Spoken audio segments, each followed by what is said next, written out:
Welcome all to St. Andrew's Church for this weekly reflection, and we continue our our series as we end up October. We've done a series on the worship life of the church, and for today we have a special guest with us, Stephen Leist, our organist and music director at St. Andrew's, and it seemed just the right way to conclude this series. Because music is such a key and central element of people's experience of worship and what has been meaningful to them. And I can't tell you how many people I've had comment to me about how much they've missed sort of in-person singing and singing their hymns and singing together in worship, which has been a real loss during this time. So it seems a good time to reflect together on why we love music and what a part it plays in our church tradition. So, Stephen, I'm going to kick it off to you with a few questions. And the first is just, what do you appreciate most about the musical life and heritage of the Episcopal Church? Well, I think what I appreciate the most is the variety of it. And I've seen the previous episodes that you've done where you've gone through the Book of Common Prayer. And I think what many people don't realize is that the Book of Common Prayer and the hymnal really are inextricably combined. The music of the church supports the liturgy. So the hymnal does not stand alone. It's twinned with the Book of Common Prayer. And I think what is because it is so tied in with the liturgy, whatever that liturgy is, whether it is a seasonal service, like Christmas or Easter or, Good Friday. These are services that are very unique occasions, but even what happens on a weekly basis in the ordinary time. The Book of Common Prayer, back to the first one of 1549, part of the aim was to express the highest spiritual aspiration. And the hymnal does no less to express that in song. And we have such a variety of music and hymns. People also forget that the hymn actually is the words, it's not the music. Some editors, an anonymous they, going back to the first mass-produced hymnals in the 19th century, decided tunes, and some of them just worked very, very well. And so they've stuck. But in our hymnal, we have some of the earliest hymnody of the church. In the plain song hymns, such as the Advent one, O Come Emmanuel. That's actually a little bit later in the medieval period. But Creator of the Stars of Night is another plain song hymn. Adoro te devote, one of our communion hymns. Humbly we adore thee. These are ones that they're very meaningful to me. But we also have English folk song, because we do come from a largely English heritage. But we also have American folk song, and you'll find things from that tradition in our hymnal, both words and music. Sacred harp tunes, for instance. And this has continued to be a creative force in our church up to the present day. Hymn writing and music writing didn't stop in 1930. Wow. It continues to be an expressive art as poetry continues from generation to generation, and new music is composed. And as new generations come through the church, there are new ways to express our spirituality. There's also a wide range of diversity in our hymnal. We have African American music. We have currently living African American composers in our 1982 hymnal and in supplements, and some of them living right here in Hampton Roads. Right. There is music from the Hispanic tradition, for instance, Native American, and as well as Asian. So there's a great deal of diversity. And in the end, there's just a grandeur and dignity about it that I've always been drawn to. And when I began reflecting on some of this, I realized that I'm not very far off from observing 50 years of regular musical participation in church, whether in choir or at the organ bench. And what that has meant and how that began. And I remember, and this goes back to the days when we had morning prayer as a Sunday service, and the congregation sang the canticles. My mother holding the hymnal and pointing the Anglican chant out for me. Yeah. And that's the kind of thing that we do with children's choristers now in places where they still do Anglican chant, whether it's just the psalm or something else. But we did all those things. And you were really formed in it. Yeah. Yeah. And so these were even a regular Sunday, you know, as an impressionable child, these were very grand occasions. Yeah. Yeah. Oh, I believe it. I mean, it especially if you begin as a child to be shaped by the music and the worship life and in the sacred music in that setting, it would really have an impact. I imagine. And I was also very fortunate to have as my choir master for 25 years, Robert J. Powell, and who is still a very close family friend, has written some music for me over the years. But the communion service that we regularly sing with Right To, I first learned, you know, off a manuscript that was duplicated on a mimeograph machine in 1973. And, you know, so that was 6 years before it began to appear in print to be shared across the wider church. And now it's one of the most widely used communion settings. Right. And of course, that whole choir experience with him of those years growing up. And the story that of how I began this journey was that Bob and Nancy Powell, my parents, for a number of years, did a common New Year's Eve party, and it switched back and forth between our two houses. And the two families would have additional friends that they would invite to come. And I was hauled out in front of a New Year's Eve party in 1972 to be auditioned for the children's choir. That sounds terrifying. Well, it was, because when I heard him arrive, I hid in my bedroom closet, and they began going around the house looking for me. And then the door opens, and there's Bob, and in his Mississippi accent yelled out, "There he is," and grabbed me and pulled me out. And now you know the rest of the story. Oh, me. Oh, I love it. I love it.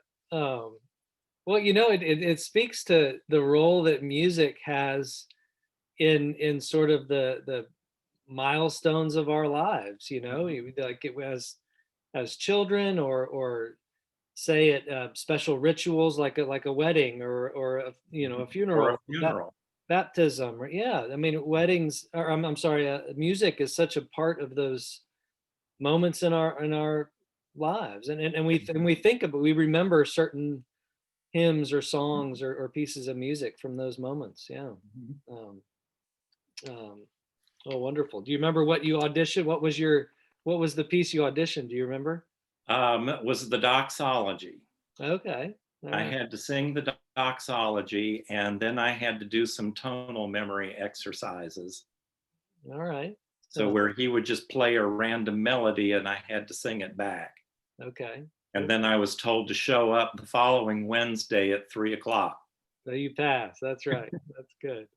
Um, well, moving forward to today, as a church organist and musician, how do you select the hymns and the service music and the anthems for a given Sunday? I mean, tell us about the process you go to in helping shape that part of the worship.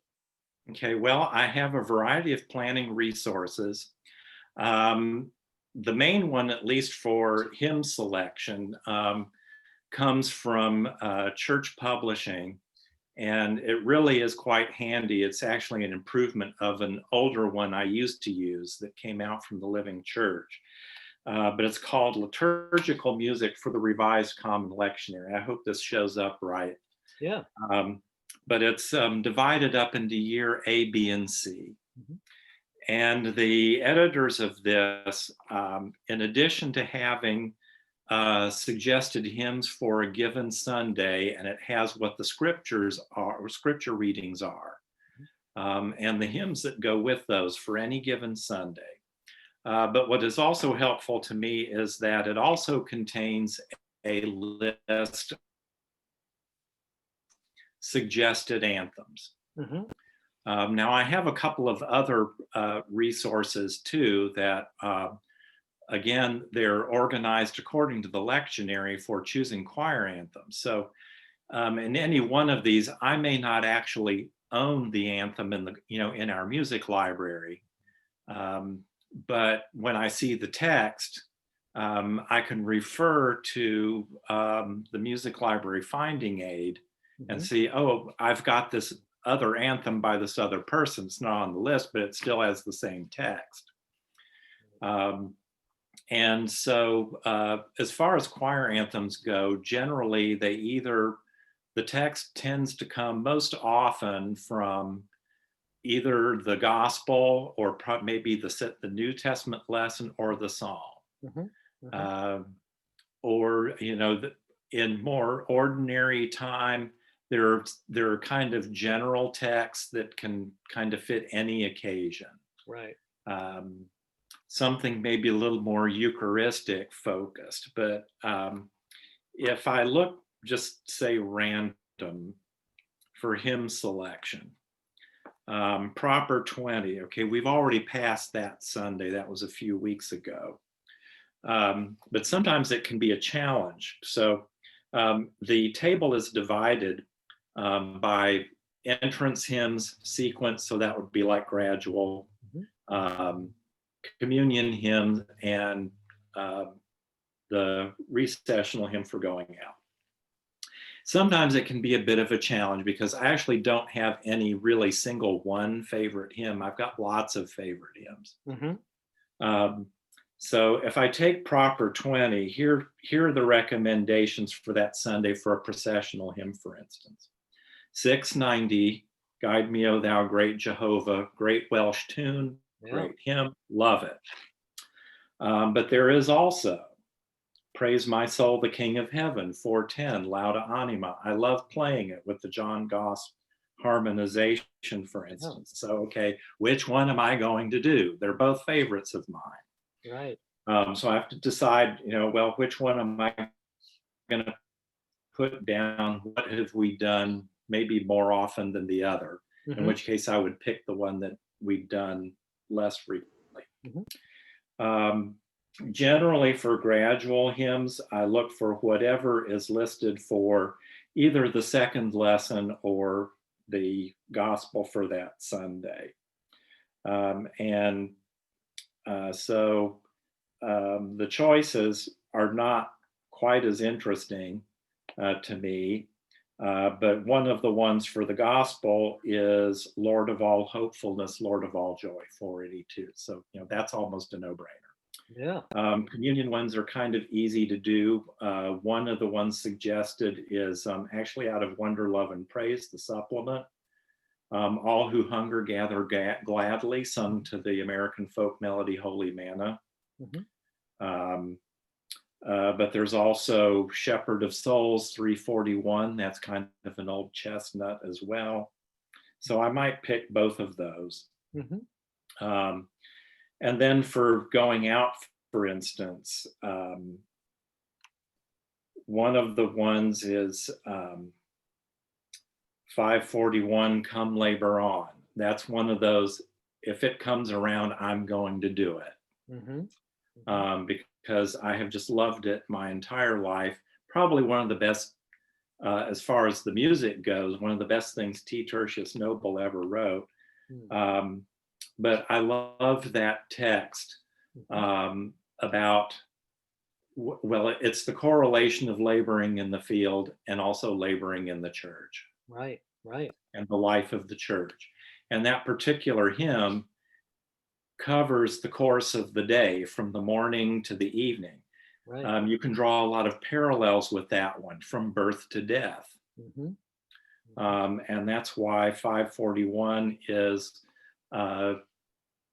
sometimes requested for a funeral. I've heard it, yeah. Because it covers the lifespan. And it's just a lovely hymn. And so this is basically how I do it. And then if this were a normal time, of course, I'd have about 2 months worth of music in the office. You get a copy of it too, because you might want to make some changes or something that that is going to fit closer to what you're going to preach on from the gospel. So you've identified one. Mm-hmm. So it does go through a review process. And, that's how we come down to what is in the Sunday bulletin. As far as service music, I try to arrange it seasonally. Of course, with the most common one being the Powell service. Penitential seasons, it's nice to do a plain song service. Or even, we've done this less often, probably older people at St. Andrews might remember it or have known it. The John Marbeck service, which was the first congregational communion service that went with the first Book of Common Prayer. And then we've done others that are suitable for, either Epiphany season or Lent or both. The Schubert service goes very nicely with that. So generally the service music settings are chosen really more for their seasonal tone. And they help break up the year too. Well, it's all, hearing you describe all of that process for the folks who are listening, it really reinforces what you said at the beginning about how the hymnal or the music and the liturgy, the prayer book really are one unit together and woven throughout. The fact that the many times the hymns reflect the themes in the scripture, and the service music reflects the season, in which we find ourselves. It's all kind of one framework to try to draw people into that, into the presence of God, and in that moment, and in those moments in church. So, thank you. And while we wind down here, you've mentioned a couple times the sort of supplements and Wonder, Love, and Praise you mentioned, and so not everybody may know about those. So share quickly what we have there. Okay. Well, of course, our main one is the 1982 hymnal. And what I really encourage people to do is read the hymnal. The hymnal is intended to be read as much as it is to be sung. So if people don't have one at home, they can get one through the Church Mouse or through church publishing if the Church Mouse is operating. But there is also a website called thehymnary.org, Right. which has lots and lots of hymnals loaded into it. Mm-hmm. But you can select the 1982 hymnal, and you can read sections and go hymn by hymn. One of the common supplements is Wonder, Love, and Praise. Now, people have not seen this in the pew because, of course, with modern computer technology and our racks in the pew can only hold so much. Mm-hmm. So we can use the content by using church software and actually print the hymn in the bulletin, which we have done. Wonder, Love, and Praise picks up where the 82 hymnal left off. So the next hymn number in here is 721. Right. And so that has newer content in it, but still some things that are older. Because it really is a continuation of the 82 hymnal. And there's some things in here that I really love. It's interesting to point out that this has already been out since 1997. Wow. And a lot of churches across the country have been routinely singing from this for over 20 years now. Right. Another widely used supplement is Lift Every Voice and Sing. And it's billed as an African American hymnal. To me, that's kind of a misnomer because there's a lot that I would just call Protestant hymnody in it. But it does have some of that focus. There's also a fair amount of duplication between Lift Every Voice and Sing, the 82 hymnal, and Wonder, Love, and Praise. You'll find some things in both places. Right. And we've used some things already from Lift Every Voice and Sing. Some of the other supplements, there actually is a children and young person supplement. We have not used it for regular worship, but we have it as a resource of songs that Richard uses with the children's choir that they actually work up as anthems. Right. And so we've done some of those.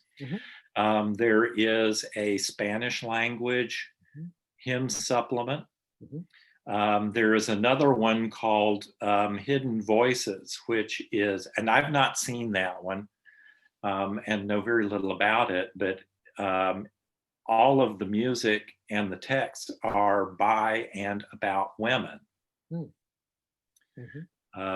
So the supplements really continue the diversity. Right. And one of the things that people can use to help explore all this, I'm actually using this formationally with the adult choir right now. It's called Welcome to Church Music and the Hymnal 1982 by Matt Hawk. And you can get this from Amazon, or you can get it from the Church Mouse if it's open. But it talks a lot about the church's music, and there are several chapters devoted to the hymnal and its resources. And so I would encourage parishioners to take a look at that too. And it's great to use in conjunction with any kind of formation class. Right. You know, like confirmation, or even like, a new members class or something like that. Yeah. No, I think you're right. I think people don't always think about the hymns as a great theological resource, and their poetry, some of them, and their great theology, and they also, a lot of the hymns have great stories behind them about when and why and how they were written and crafted, either the tune or the words. So Yes. they're such a rich resource.